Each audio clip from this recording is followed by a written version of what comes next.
Da Fresh Morning. Da Fresh Morning. Sur les 104.5 Urban FM, la station urbaine dans le Da Fresh Morning, on reçoit Monsieur Césac. Monsieur Césac, bonjour. Bonjour. Comment vous allez ce matin? Je vais très bien. Il y a la forme? Oui, ça va. Alors, on va parler de quoi ce matin? On va parler aujourd'hui de la loi des affinités. La loi des affinités. Oui. Ça implique quoi concrètement? Oui, cela implique plusieurs choses. Déjà, on va commencer en disant que aller à l'école et avoir une formation intellectuelle n'est pas tout dans la vie. Et qu'il est aussi important de savoir ce que c'est que le monde dans lequel nous sommes et les lois qui contrôlent ce monde dans lequel nous sommes. C'est en ce sens donc qu'aujourd'hui, nous allons aborder cette question de la loi des affinités. La loi des affinités est une loi au travers de laquelle on dit que chaque personne attire vers elle ce qu'elle est elle-même. C'est-à-dire que selon ce que nous sommes à l'intérieur, nous attirons également des circonstances extérieures qui sont semblables. Bien souvent, quand on évoque la loi des affinités, beaucoup de personnes se disent que c'est une... Bon, on va dire, l'évoquent sous la forme de la loi de l'attraction. De l'attraction, voilà, je voulais dire de l'attraction. Exactement. Oui. Elles disent que si vous voulez un avion, il suffit d'y penser très fort et puis vous allez finir par avoir un avion. Mais ce n'est pas tout le temps que ça marche comme cela. Parce qu'il y a également beaucoup d'autres lois qui font que nous ne pouvons pas obtenir tout ce que nous voulons juste parce que nous le voulons. Néanmoins, la loi des affinités, elle fonctionne en se basant sur le niveau moral même de chaque être humain. Qu'est-ce que ça veut dire? Il est évident qu'une personne qui a un niveau moral qui est très bas va attirer également vers elle des personnes qui ont un niveau moral très bas. Si on voudrait prendre un exemple tout à fait simple, observons. Si par exemple une personne qui, elle, son travail c'est de braquer, de voler, de piller. Si elle arrive dans cette ville, Libreville, pour la première fois, ce qui l'intéresserait serait d'aller dans des endroits où elle peut toujours continuer à voler et à braquer. Ça veut dire qu'elle irait dans un endroit où il y a beaucoup de personnes comme elle. Je n'ai pas voulu le dire, mais vous l'avez dit à ma place. Hein? C'est cela. Cette personne ne cherchera pas à aller dans un quartier qui est tout à fait calme, où il y a des gens beaucoup plus tranquilles, qui mènent leur vie de façon tranquille, non. Genre qui s'assemblent se ressemblent. Exactement. Ceci est par rapport à la loi d'affinité. Les amis que nous nous faisons, et c'est d'ailleurs par rapport à ça, on dit « Dis-moi qui tu hantes et je te dirai qui tu es ». Les amis que nous avons, c'est par rapport à ce que nous aimons et ce que nous avons à l'intérieur de nous. Le pire, c'est que nous, les êtres humains, nous avons envie de changer notre vie, de nous transformer. On a envie, peut-être par exemple parce qu'on souffre, on n'a pas beaucoup de moyens matériels, on a envie de changer ça. On n'a pas, par exemple, de la paix dans notre foyer, on a envie de changer ça. Mais on ne se rend pas compte que nos circonstances extérieures sont tout simplement le résultat de notre état d'être intérieur. C'est pour ça qu'on dit que l'extérieur est le reflet de l'intérieur et que si nous avons envie d'établir une vie extérieure qui est bonne, pleine de bonheur, alors il faut commencer par chercher à changer notre état intérieur. On dit que chaque être humain a obligatoirement un certain type d'état intérieur. Nous avons tous un état intérieur. Et cet état intérieur, il se remarque au travers de notre façon d'agir, de notre façon de parler, de notre façon de nous comporter. L'ivrogne, c'est évident qu'il attirera toujours vers lui des ivrognes. Le luxurieux, c'est-à-dire celui qui aime avoir une vie sexuelle tout à fait désordonnée, est une personne qui également, dans sa propre vie, attirera toujours des scènes de jalousie, des scènes de bagarre, des scènes de conflit, soit entre lui et son conjoint ou sa conjointe, ou avec les partenaires d'autres personnes avec lesquelles il aime toujours commettre ses actes de luxure. Le résultat, c'est que sa vie sera toujours pleine de bagarres et de désordre. Parce qu'à l'intérieur d'elle-même, cette personne, elle est remplie de tout un ensemble de choses qui créent ce désordre. Si on prend quelqu'un qui est égoïste, quelqu'un qui ne pense qu'à lui-même, à la fin, il finira toujours par attirer l'inimitié, le mépris des autres, parce que tout le temps, on se rendra compte qu'il ne pense qu'à lui-même. s'il est chef dans un bureau, quand il y a un budget pour pouvoir équiper le bureau de tout le monde, lui, son bureau à lui seul d'abord sera équipé. Ça fera que tout le monde le regardera et se dira il est comme ça et on ne l'aimera pas. Et après, il se demandera pourquoi est-ce que ses subordonnés ne l'aiment pas. Mais c'est parce qu'à l'intérieur de lui, il a déjà cet égoïsme qui crée ce climat extérieur. S'il y a une possibilité de voyager pour aller quelque part, lui seul, il fait tous les voyages. Il ne permet à aucun collaborateur de pouvoir également profiter de ces voyages, d'aller dans des missions quelque part. Alors l'égoïste, il va attirer également l'inimitié de tout le monde. De la même façon, dans son propre foyer à la maison, l'égoïste attirera toujours des problèmes. Parce qu'il ne pensera qu'à lui, il n'agira que pour lui. Quand il s'agit de dépenser de l'argent, pour lui, il va le faire. Mais quand il faut dépenser de l'argent pour le plaisir de son épouse ou de son époux ou d'une autre personne, automatiquement, il dira qu'il n'y a pas de l'argent. Et ceci dit, quand nous nous observons, bien souvent, nous les hommes, souvent, on se rend compte de cette chose. Bien souvent, quand notre épouse va nous dire il faut qu'on change quelque chose qui est dans la cuisine. Ah, il n'y a pas de l'argent, on va voir ça après, on va voir ça après. Mais quand il s'agit de faire une fête, quelque chose qui va dans notre intérêt, très facilement, cela va nous plaire. Et ça fait qu'il y a toujours des conflits qui se retrouvent à l'intérieur de notre propre foyer et la cause se trouve dans notre état d'être intérieur. Ce qu'il nous faut prendre en considération, c'est que si nous avons envie de changer les circonstances extérieures, il faut commencer par changer les circonstances qui sont à l'intérieur de nous. D'où notre état moral. Notre état moral est une chose qu'il faut prendre en considération et commencer par le transformer. Dans la vie, on rencontre de tout. Des personnes qui ont un état moral plus ou moins élevé, d'autres qui ont un état moral moins élevé. Ce qu'il faut savoir dans la vie, c'est que une personne qui a un état moral beaucoup plus élevé, quelqu'un qui respecte ses semblables et qui se respecte lui-même, qui fait l'effort d'améliorer sa vie intérieure, son monde intérieur, une telle personne est forcément quelqu'un qui attire vers lui des circonstances qui sont paisibles et des circonstances dénuées de toute difficulté et de tout problème. C'est pour cela que, autant que nous sommes, nous devons nous rendre compte que la vie, elle est comme, on va dire, une échelle. Sur cette échelle, on trouve des personnes qui sont plus élevées et d'autres personnes qui sont moins élevées. Si on suppose par exemple que les personnes qui sont les plus élevées sur cette échelle sont des personnes qui ont un niveau d'être élevé, alors celui qui est en bas, il doit savoir que s'il a envie d'abandonner son niveau d'être inférieur, la conséquence directe sera qu'il perdra certains amis par exemple. C'est clair que l'ivrogne, s'il veut abandonner l'ivrognerie, il perdra des amis. Un vendredi soir, ses amis vont l'appeler pour aller toujours faire les mêmes choses. Il va dire non, aujourd'hui je n'y vais pas. Et à cause de ça, ils vont se fâcher. Ils vont se fâcher. Et lui, si il reste comme cela 2 semaines, 3 semaines, c'est fini, ils ne vont plus l'appeler. Il aura perdu ses amis. Mais il va gagner d'autres amis. Parce qu'en perdant ses amis, il change son niveau d'être. Mais il va gagner maintenant d'autres amis qui, eux, n'ont plus les mêmes centres d'intérêt. Le résultat, c'est qu'il se retrouvera avec d'autres personnes qui ont d'autres centres d'intérêt. D'autres centres d'intérêt qui, justement, vont lui apporter de nouvelles circonstances et qui vont lui éviter les circonstances qu'il avait l'habitude de vivre. Donc, bien sûr, on a tous la possibilité de changer notre vie, mais la clé se trouve dans la capacité à changer notre monde intérieur, à changer notre état moral, à changer notre état intérieur. Il ne faut pas penser qu'on va essayer de préserver notre état moral intérieur sans faire aucun effort, sans nous transformer et que nos circonstances extérieures également changent. Dans la pauvreté ou dans la richesse, l'orgueilleux sera toujours un orgueilleux. Ce n'est pas parce qu'il sera devenu riche qu'il ne sera plus orgueilleux, ou ce n'est pas parce qu'il sera devenu pauvre qu'il ne sera plus orgueilleux. On voit par exemple des gens qui, ils n'ont rien. Vous avez envie de les aider, mais à cause de l'orgueil, ils ne veulent pas accepter l'aide. Parce qu'ils se disent qu'après, il va dire que c'est lui qui m'a fait ça. Et à cause de ça, à cause de son orgueil, au lieu de profiter d'une opportunité que la vie lui offre, pour améliorer son quotidien, il dit non, qu'il ne le veut pas. Cet orgueil l'arrête, mais il ne s'en rend pas compte. Il dit que lui, peut-être il a une personne honnête, mais ce n'est pas cela. Il s'agit de ce que, à l'intérieur de lui, l'orgueil l'a trompé.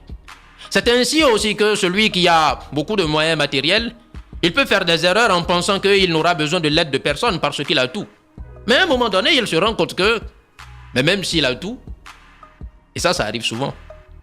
Vous êtes dans la rue, vous avez besoin de prendre par exemple, disons, un taxi pour aller dans un endroit qui n'est pas loin, donc ça coûte 100 francs. Mais vous avez dans votre poche que des billets de 5 000 et de 10 000. C'est que vous ne pourrez pas prendre votre taxi, c'est tout. Bah, tu vas miser 1000 francs. Et justement, oui, effectivement, vous dites qu'on va miser 1000 francs. Et vous voyez, ça, c'est quelque chose, même quand vous allez arrêter le taximan et vous allez lui dire 1000 francs tel endroit, il va vous regarder, il va se demander qu'est-ce qui se passe. Et le plus simple, c'est de dire, franchement, mon ami, je n'ai pas la monnaie. Avoir la capacité de se rabaisser et de dire, là, j'ai une difficulté, est-ce que tu peux me comprendre? Mais si on n'a pas cette capacité de se rabaisser, alors on se retrouve devant un problème. Automatiquement, à cause de quoi? À cause de l'orgueil. Alors, il faut tout simplement, on va dire, faire un récapitulatif en disant que la loi d'affinité est une loi qui est telle que une personne, elle ne fait qu'attirer vers elle-même les circonstances qui correspondent à sa condition intérieure. Vous pourrez prendre quelqu'un qui a une condition intérieure très négative, vous la mettez dans des situations qui sont extraordinairement belles, elle va détruire ces situations. Vous prenez quelqu'un qui est C'est pas... dû à quoi? C'est dû à quoi? Est-ce qu'une personne naît négative? Est-ce que... Une personne naît déjà négative, c'est-à-dire que dès qu'elle sort du ventre de sa mère, ou bien il y a des conditions sociales, familiales, environnementales qui favorisent cette négativité. Oui. Bon, on va retourner en arrière. Quand une personne, elle naît... Parce qu'aujourd'hui, il y a des leaders. Oui. Il y a des gens qui font votre fameux développement personnel, qui changent les comportements des gens. Ça veut donc dire que ces personnes ont juste besoin d'orientation. Peut-être elles ne sont pas méchantes ou mauvaises ou immorales à la base. Observez la chose suivante. Quand un enfant naît, au début, il est quelque chose qui attire. Un enfant, même s'il a la trisomie 21, quand vous le voyez, vous passez quelques instants avec lui, malgré tout, vous avez envie de lui tenir la main et de jouer un peu avec lui. Parce qu'un enfant, il a quelque chose de spécial qui fait qu'il attire. Cette chose, c'est la conscience. Cette chose qui attire, c'est parce qu'à l'intérieur de lui, il y a encore absence de ce qui va induire plus tard les états moraux qui sont négatifs, c'est-à-dire les défauts. En lui, il y a absence de défauts, l'enfant.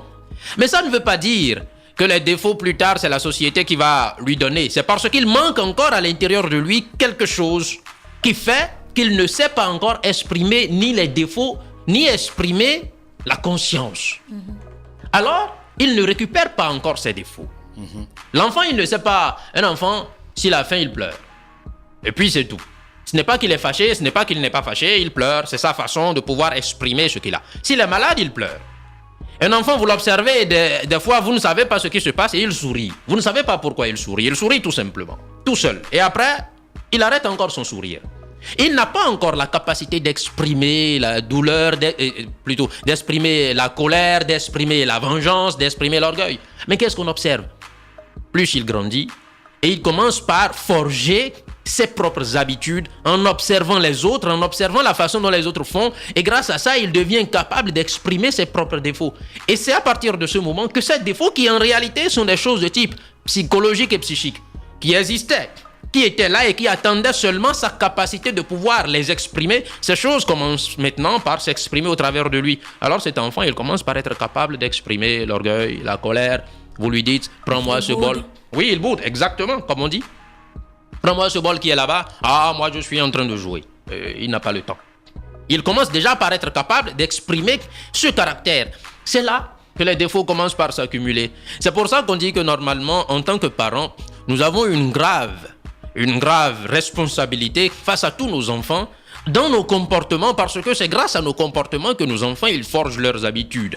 Et une fois que leurs habitudes sont forgées, ils deviennent comme nous. Ça devient difficile plus tard de transformer ceci, parce que, comme on le sait, l'habitude est une seconde nature et que c'est une chose qui est très difficile à changer. Difficile à changer parce que cette habitude est soutenue par on va même les appeler carrément des entités qui sont là à l'intérieur de nous, qu'on appelle les défauts, et qui tout le temps, de façon mécanique, nous emmènent à faire la même chose, même si on sait que ce n'est pas bon. Une personne sait que telle chose ce n'est pas bon, mais elle le fait quand même, elle ne sait pas pourquoi. Regardez, quelqu'un est malade. Il a peut-être, je ne sais pas, le diabète ou quelque chose. On lui dit, il ne faut pas abuser du sucre ou ne touche même plus au sucre. Mais il a du mal. Il ne sait pas comment il va faire. C'est comme ça qu'ils sont. Ils sont comme Il ça. faut dire qu'il ne boit plus la bière. Après, quand il est hospitalisé, il appelle les gens que venez me voir. Oui. Bon, et observez. Qu'est-ce qui se passe? C'est parce qu'à l'intérieur de lui, cette personne n'est pas arrivée à changer son état d'être. Tout se base sur l'état d'être. Comment changer son état d'être, monsieur César? C'est la question existentielle. Il faut être capable de devenir un rebelle en face de soi-même. Que les gens n'attendent pas qu'on leur donne une clé magique. On n'est pas devenu mauvais de façon magique. On est devenu mauvais de par nos propres habitudes. Et alors, tout seul chez soi, on peut également, par moyen de la réflexion et d'une rébellion intérieure face à soi-même, décider également de changer sa façon d'être et décider de changer qui est-ce qu'on est. Quand on veut changer ses habitudes, la première chose dont on a besoin, c'est de devenir une personne qui est totalement rebelle envers soi-même. Rebelle envers soi-même, de se dire non, je ne peux plus me permettre d'avoir cette vie que j'ai, d'être comme cela, je ne peux plus me le permettre. Si une personne n'arrive pas à prendre cette décision, qu'elle reste là, toute, on va dire, paresseuse intérieurement, paresseuse mentalement, en se disant non, moi je suis faible, je ne peux pas, il faut qu'on me donne une feuille et que je mange cette feuille et ainsi ça va me permettre d'arrêter telle chose. Même si on te donne la feuille ici tout de suite et que tu arrêtes ça, peut-être dans 20 ans tu reprendras. Oui. La feuille n'est pas une chose qui va régler ton problème définitivement. C'est une aide, il faut le savoir, parce que ce qui crée le problème se trouve à l'intérieur de l'être humain. Et c'est à nous de dire, bon, maintenant je veux redevenir maître de moi-même. Je ne veux plus continuer à être un esclave des états intérieurs qui sont dus aux choses qui se déroulent en moi. Je veux arrêter ça. Et une fois qu'on a pris cette décision, alors on rentre dans ce qu'on appelle la guerre pacifique. D'accord. C'est une guerre contre soi-même, ce n'est pas contre quelqu'un.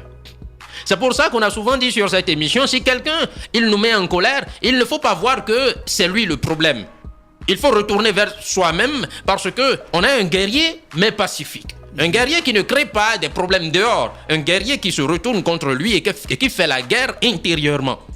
Cette rébellion intérieure est fondamentale et c'est le début, c'est le déclic même de toute transformation intérieure. Une fois, j'ai eu l'occasion de rencontrer une personne qui me disait que quand les gens lui disent que c'est impossible d'arrêter de fumer, lui, il ne les comprend pas. Que lui, il a les séquelles de cette habitude de fumer en lui, qu'il a fumé il a fumé toute sa vie. Mais Maintenant, il a réussi à arrêter. il s'est agi d'arrêter quand il a fini par observer les circonstances que tout ça criait autour de lui, comment c'est en train de le détruire. Le jour où il a dit c'est terminé, ben c'est terminé. Ce qui manque le plus aux êtres humains C'est la volonté. est d'être rebelles contre eux-mêmes. Monsieur César, donc aujourd'hui on parlait de la loi d'affinité. Oui. La prochaine fois on parlera de quoi? Je ne peux pas vous dire que je sais ce dont on va parler. Vous faites des observations et puis vous choisissez les thèmes. Oui, avec le temps, voilà, lorsque l'émission elle approche, bon, on essaye de trouver le thème qui va correspondre à cette émission. Déjà, ce que je peux dire, c'est que par exemple, ce dimanche, nous allons intervenir sur justement cette question de la volonté, de la force intérieure, de la rébellion intérieure, dans un séminaire qu'on va donner au sein de notre association qui est sur le thème le monde du mental.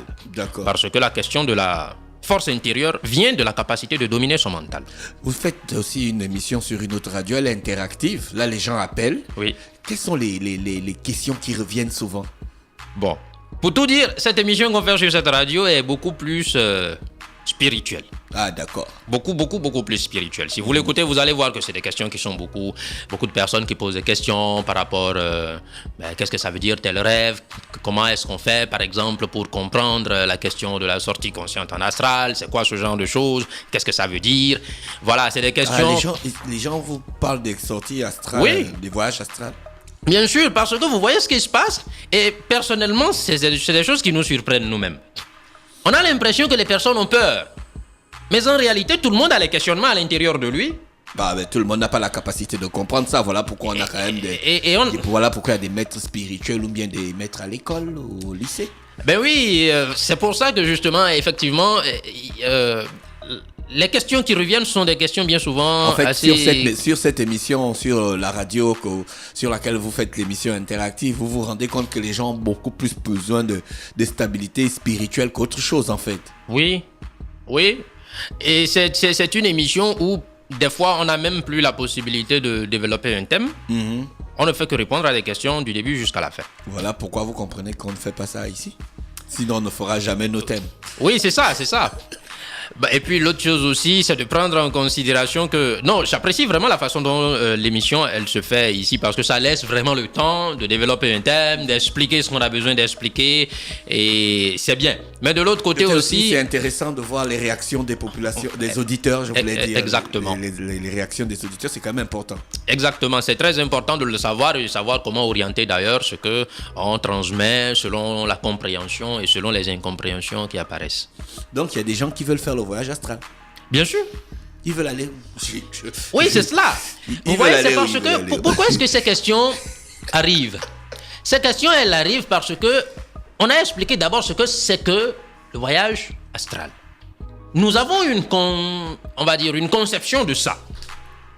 Mais déjà, d'où est-ce que la question du voyage astral peut se poser? La question du voyage astral commence par se poser quand l'être humain se rend compte que le sommeil, quand nous dormons et que nous rêvons, le rêve est une opportunité pour la personne qui le vit, lorsqu'il se rend compte de son propre rêve, de pouvoir faire des choses qui lui bénéficient. Alors, quand une personne commence par se rendre compte de ce que dans son rêve, elle peut se déplacer dans le temps, qu'elle peut se déplacer d'un endroit à un autre, très éloigné, de façon rapide, et ainsi de suite, on commence par se dire, et si j'arrivais à savoir, à chaque fois, lorsque je suis dans les rêves, que je suis dans les rêves, si j'arrivais à le savoir, alors, volontairement, je pourrais me dire, bon, je ne veux plus rester dans cet endroit où je suis, je vais ailleurs pour voir qu'est-ce que c'est. Et tout le monde rêve, c'est une capacité naturelle de tout être humain. Le rêve, c'est une sortie consciente, une sortie en astral inconsciente. D'accord, donc il y a des sorties en astral consciente. Rêve éveillé. D'accord. La personne rêve, mais elle sait qu'elle rêve. Pourquoi les gars qui veulent faire les sorties astrales ne peuvent pas aller dans les vrais pays, aller voler les technologies et puis venir faire ça ici? Non. De toutes les... Vous voyez? Pourquoi? Ça, on le pense en se disant que les technologies que les autres ont, que c'est le summum. Mais ce n'est pas le summum. Non, mais Et on n'a même pas besoin de voler les technologies de quelqu'un. Une personne qui commence par s'éveiller, elle est capable de mettre en œuvre des choses qui n'ont rien. Elle ne va pas imiter. Elle est capable. Elle ne va plus mettre en œuvre des choses que les autres ont déjà faites, forcément. Elle peut faire des choses qui sont tout à fait nouvelles parce que sa conscience s'est éveillée. Voilà. Et tout... Monsieur, c'est ça. Il faut dire aux gens qui veulent faire le voyage astral d'aller chercher les vraies choses du côté de là-bas pour venir construire le pays, quoi. Parce que si c'est seulement pour aller faire... Si c'est juste voyager pour voyager, ça n'a pas de sens. Déjà, il faut savoir... Même en réalité, sans le voyage astral, ils ont voyagé, ils sont partis, ils sont revenus, ils n'ont rien ramené. Oui. Mais qu'au moins un voyage astral qui ramène un truc, quoi, pour que le pays avance. Et non seulement ça. Normalement, quand une personne, elle se rend consciente de son propre rêve, à quoi ça lui sert? Avant tout, de s'étudier. Parce que vous allez voir, quand vous êtes dans le monde physique, si vous vous mettez en colère dans une scène, cette colère, elle est moins forte que lorsque vous êtes dans le monde des rêves. Dans le monde des rêves, vous vous permettez de faire tout ce que vous ne pouvez pas faire dans le monde physique. C'est-à-dire que dans le monde des rêves, on a la possibilité de se connaître plus facilement. La question de la connaissance de soi est une question qui trouve sa solution plus facilement dans le monde des rêves. C'est-à-dire on se connaît mieux. Ici, dans le monde physique, peut-être, on n'ira pas arracher la femme du voisin parce qu'on se dit qu'est-ce que les gens vont dire. Mais dans notre rêve, on est capable de faire tout ce qu'on veut avec elle. Mais une personne qui commence par se rendre conscient de ses propres rêves, en se regardant et en voyant les choses qu'elle fait dans son rêve, elle se rend compte de ce qu'elle a besoin de transformer. Et avant tout, ça est utilisé, la sortie consciente en astral doit être utilisée pour le travail intérieur, avant tout. Pas pour aller piller la vie de quelqu'un.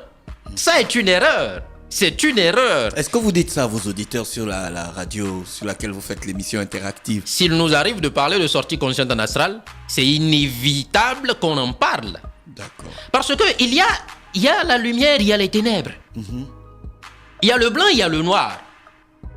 Les deux sont des couleurs. Et on peut toujours faire quelque chose de négatif sans s'en rendre compte. L'essentiel, c'est qu'en avançant dans la vie, on se remette toujours en question en se demandant ce que je suis en train de faire. Est-ce que c'est basé sur la conscience ou est-ce que c'est basé sur les défauts? Merci, monsieur César qui est avec nous ce matin sur les 104.5 Urban FM, la station urbaine dans l'UDA Fresh Morning. On se retrouve juste derrière. René Ruth sera avec nous ce matin. Urban FM et les forces de police nationales s'associent et vous offrent Urban Trafic, le programme qui vous fait le point à 7h, 8h, 10h, 12h30, 16h, 17h et 18h sur le trafic routier au quotidien sur Libreville, Akanda, Ovendo et Ntoum. Urban FM 104.5.